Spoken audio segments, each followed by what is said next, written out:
Halo, selamat siang pemirsa. Apa kabar Anda hari ini? Pewarta Siang kembali hadir di sela-sela aktivitas Anda bersama saya, Nurul Rahmawati Hasan. Dan saya Ranti Rahayati akan membahas berita yang aktual dan terpercaya. Sejumlah berita telah kami rangkum untuk Anda. Berikut berita utama hari ini.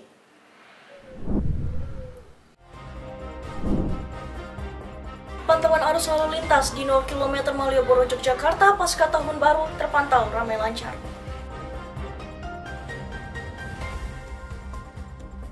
Berburu mencicipi kuliner legendaris di kawasan Stasiun Lempuyangan, Yogyakarta.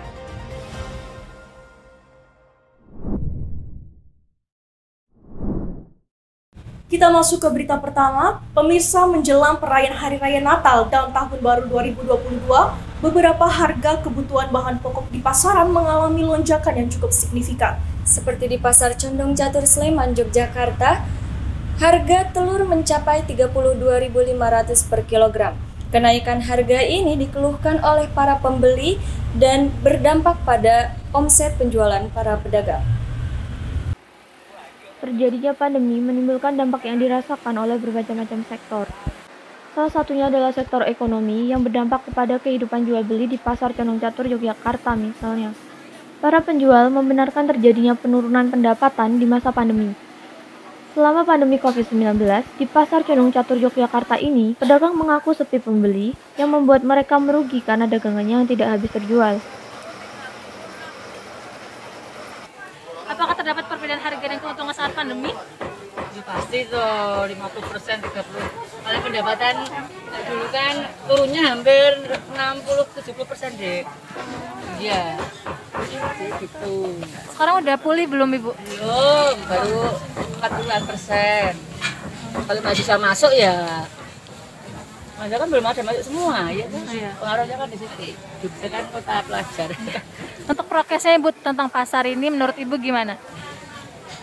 Ya biasa-biasa aja. Udah terpenuhi menurut Ibu? Alhamdulillah sudah bayar. Berkurangnya pendapatan ini diakui mereka terjadi sepanjang tahun ini di mana pandemi mulai terdeteksi di Indonesia. Pendapatan pedagang yang berkurang ini dipicu karena kurangnya warga yang berbelanja karena khawatir tertular COVID-19 yang disebabkan kerumunan di pasar. Meskipun begitu, para pedagang tetap memilih untuk berjualan di pasar. Alasannya, mereka memikirkan kebutuhan pangan bagi masyarakat menengah ke bawah. Resiko tertular virus corona pun lebih tinggi bagi pedagang. Namun, mereka lebih berhati-hati dengan menerapkan protokol kesehatan dan mengurangi waktu berjualan. Pedagang dan pembeli berharap pandemi COVID-19 ini dapat segera berlalu agar perekonomian berangsur membaik. Baik, sekarang kita bergeser ke kondisi Merapi setelah erupsi. Gunung Merapi yang berada pada perbatasan Yogyakarta dan Jawa Tengah terus mengeluarkan awan panas dan lava pijarnya. Saat ini kondisi Merapi terpantau status siaga. Berikut tayangannya untuk Anda. Berdasarkan laporan dalam laman resmi Magma Indonesia dari Pusat Vulkanologi dan Mitigasi Bencana Geologi Kementerian Energi dan Sumber Daya Mineral, saat ini Gunung Merapi berstatus level 3 siaga. Gunung api Merapi terletak di antara Kabupaten atau Kota Sleman, Magelang, Boyolali, Klaten, Daerah Istimewa Yogyakarta, dan Jawa Tengah.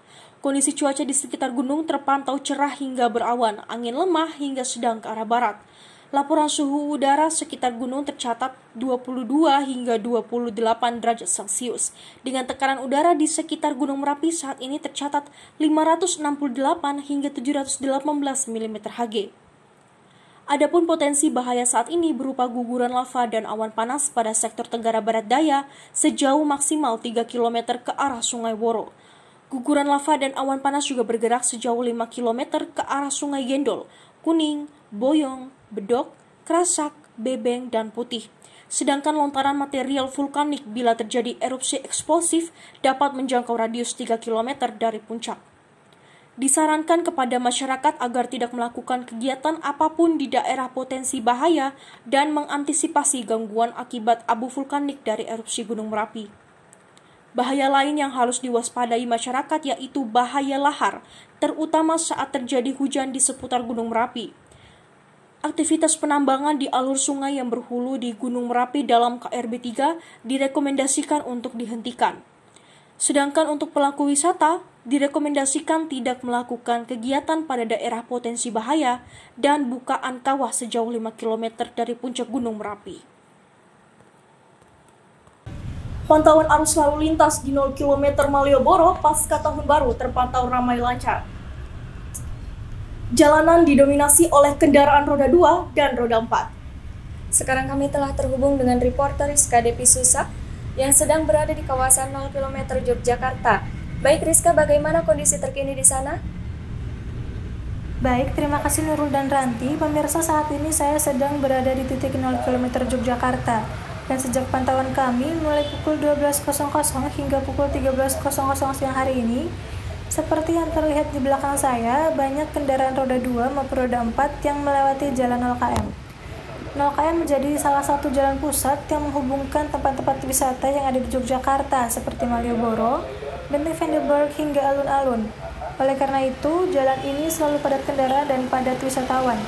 Apalagi dapat diketahui bahwa saat ini sudah memasuki awal tahun 2022, yang mana banyak orang yang masih menghabiskan waktunya untuk sekedar berlibur sejenak. Sudah Mandali normal, nggak ada kemacetan. Sebelumnya Pak, untuk Kalau sebelumnya ya ada kemacetan. Itu dari tanggal pertengahan Desember. Kalau sekarang udah pelan. Adanya kemacetan ini tentunya menghambat aktivitas masyarakat sekitar, terutama di pagi hari. Pasalnya saat ini COVID-19 telah menurun dan aktivitas telah kembali seperti sedia kala, mulai dari kantor-kantor yang sudah dibuka, pedagang yang sudah diperbolehkan berjualan, hingga sekolah-sekolah yang sudah dibuka secara offline. Bisa dilihat pula bahwa kemacetan yang terjadi mulai dari arah barat gedung Bank BNI Pusat menuju ke timur gedung kantor Pos Besar Jogja yang menjadi jalan utama. Namun, dengan volume kendaraan yang ada masih terbilang ramai lancar dan didominasi oleh roda 2 dan roda 4 yang tidak mengakibatkan pemberhentian kendaraan di tempat. Sekian laporan saya dari 0 km Jogja, kembali kepada Nurul dan Ranti di studio. Berita selanjutnya, pedagang kaki lima di Malioboro meminta relokasi ditunda. Beritanya akan hadir segera setelah jeda pariwara berikut ini. Tetaplah bersama kami di Pawarta Siang.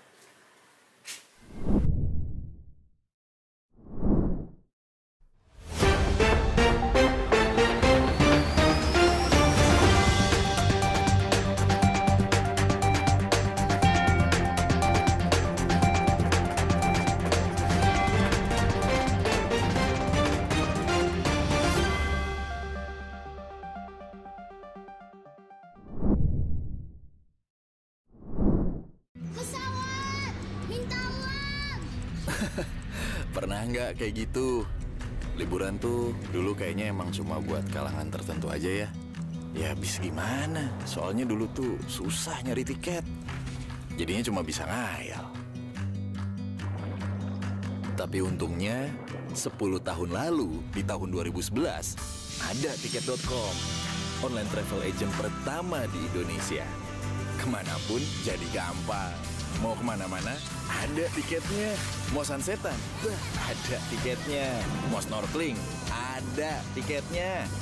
Mau safari malam, nonton konser, bermalam di hotel berbintang, bolak-balik naik pesawat, semua ada tuh tiketnya. Selama 10 tahun ini, tiket.com selalu ada buat kita. Bahkan pas situasinya lagi nggak asik kayak sekarang, tiket.com tetap ada buat kita.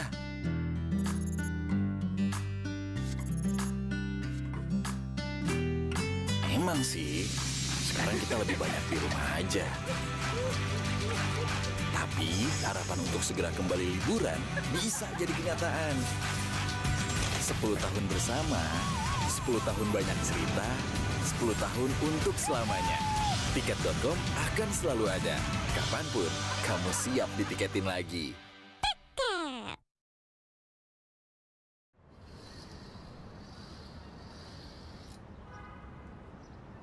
Ini Paula, si gadis ibu kota yang punya banyak mimpi sampai ke bawah mimpi.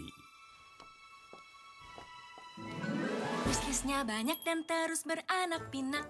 Dari rencana liburan dan skincare idaman, ada cemilan kekinian, tas sepatu kesayangan, belanja tanaman, hingga smartphone impian. Tapi, apakah mimpi bisa jadi kenyataan? Untung ada alat bayar andalan yang kini bisa dipakai di e-commerce pilihan. Traveloka Pay Later yang bikin bayar-bayar jadi gampang dan aman. Bisa buat belanja apa aja di dalam dan di luar Traveloka. Jujur guna banget buat wujudin impian.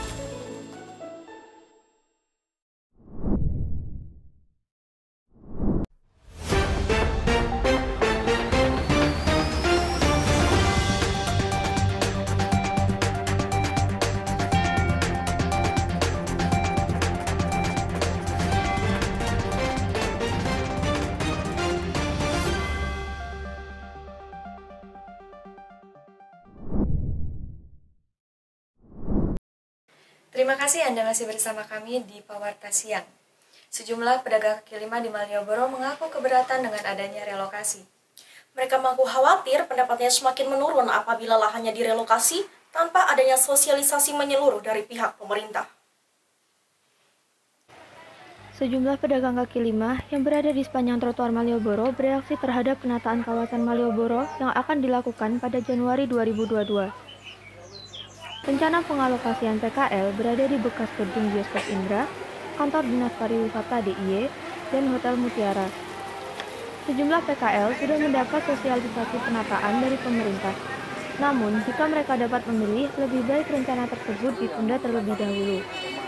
Alasan para PKL meminta agar pemerintah menunda relokasi dikarenakan saat ini masih pemulihan masa pandemi dan ekonomi. Mengenai relokasi, apakah sudah tahu mengenai adanya relokasi PKL ini? Ini setahu semua bukan hanya saya, mungkin seluruh pedagang PKL di Malioboro itu tahu-tahunya sangat mendesak sekali, sangat mendadak Mbak. Dari bulan November itu belum dikasih tahu sebelumnya. Mengenai relokasi ini, tanggapan Bapak sebagai pedagang gimana? Itu kemarin diberi angket dari koperasi itu sendiri. Pertama itu menolak, menerima, keberatan. Pada umumnya bukan menolak, tapi keberatan atau minta diundur waktunya saja Mbak. Karena bagaimanapun juga kalau kita menolak itu juga nggak pas, karena itu memang sudah jadi perusahaan pemerintah. Cuman waktunya saja yang dianggap kurang tepat. Para pedagang sangat khawatir tempat baru yang dialokasikan oleh pemerintah cenderung tidak menguntungkan bagi para pedagang. Selanjutnya masih dalam suasana menjelang perayaan akhir tahun 2021, beberapa kawasan wisata di Yogyakarta dipadati oleh pengunjung. Seperti kawasan wisata skuter Kaliurang yang menjadi salah satu pilihan masyarakat Jogja untuk menghabiskan waktu liburannya di akhir tahun 2021. Banyak sekali destinasi wisata di Yogyakarta yang bisa Anda kunjungi. Salah satunya ialah kawasan wisata skuter Kaliurang yang ada di Sleman, Yogyakarta. Tempat ini baru saja dibuka pada November 2021 lalu. Sesuai dengan namanya, tempat ini menyediakan skuter listrik sebagai objek untuk menarik minat wisatawan. Untuk menyewa skuter, Anda hanya perlu merogoh kocek sebesar 10.000 untuk 15 menit bermain. Tempat ini dibuka setiap hari mulai pukul 10 pagi hingga 10 malam. Walaupun tempat ini dipadati oleh banyak pengunjung tiap harinya, kewajiban untuk mematuhi protokol kesehatan tetap diperketat. Skuter Kaliurang ini dapat Anda jadikan pilihan untuk berlibur bersama keluarga, kerabat, sahabat, ataupun pasangan Anda. Selain berwisata di alam terbuka, wisatawan juga dapat menikmati kuliner legendaris di Yogyakarta. Nah, siang ini Rizka Devi Susak akan mengajak Anda untuk mencicipi salah satu kuliner yang tidak asing lagi di telinga masyarakat Jogja. Informasi tadi sekaligus menutup Pawarta Siang kali ini. Saya Ranti Rohayati. Saya Nurul Hasan mewakili kru yang bertugas mengucapkan selamat siang dan sampai jumpa. Selamat siang pemirsa, saat ini saya sedang berada di kawasan kuliner Rumah Makan Murni 78 yang sudah berdiri sejak tahun 1978. Rumah makan ini buka pada pukul 8 pagi sampai malam hari. Di sini juga menyajikan berbagai macam makanan manis yang juga asin dan berbagai macam es yang bisa dinikmati oleh seluruh kalangan. Rumah Makan Murni ini terletak di Jalan Tukangan nomor 45, Yogyakarta, di daerah dekat Stasiun Lempuyangan.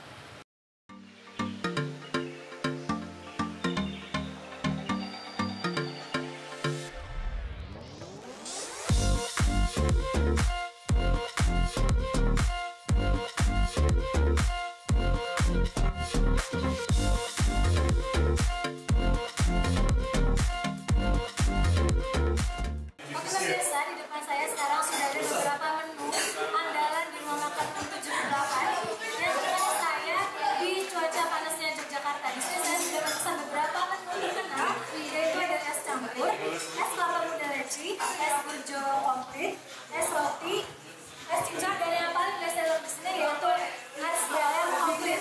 Langsung saja pemirsa, kita akan mereview segera apa sih es teler yang sudah terkenal di rumah makan Muri 78 ini.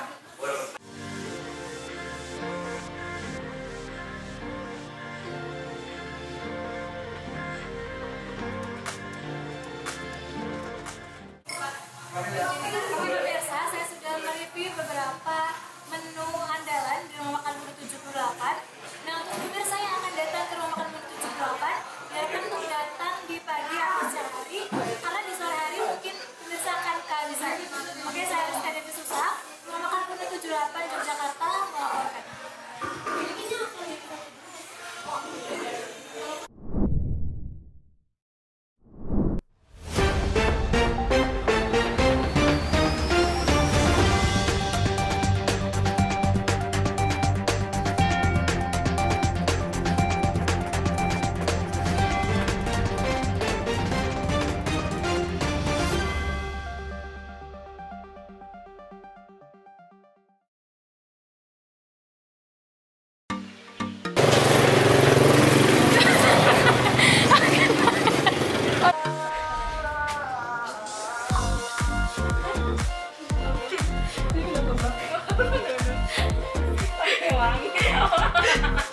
Halo, selamat siang pemirsa. Apa kabar Anda hari ini? Tawartas Siang kembali hadir di sela-sela aktivitas Anda bersama saya Nurul Rahmawati Hasan Dan saya Rani Rayani akan membahas tentang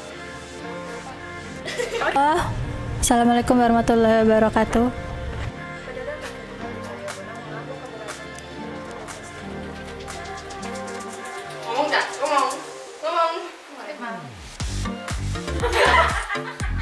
Pasaran mengalami lonjakan yang cukup signifikan.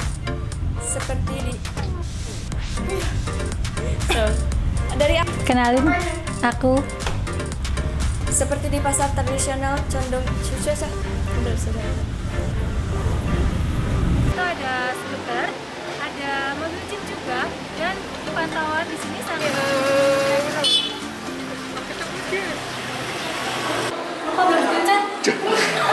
halo guys.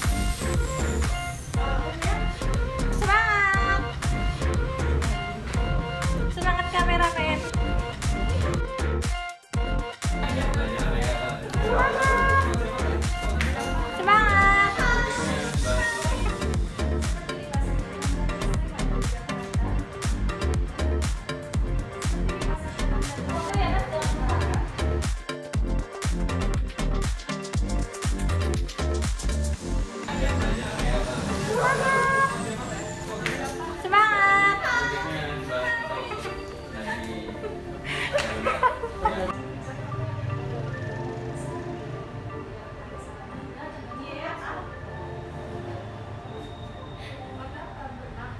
Ya, gitu kan.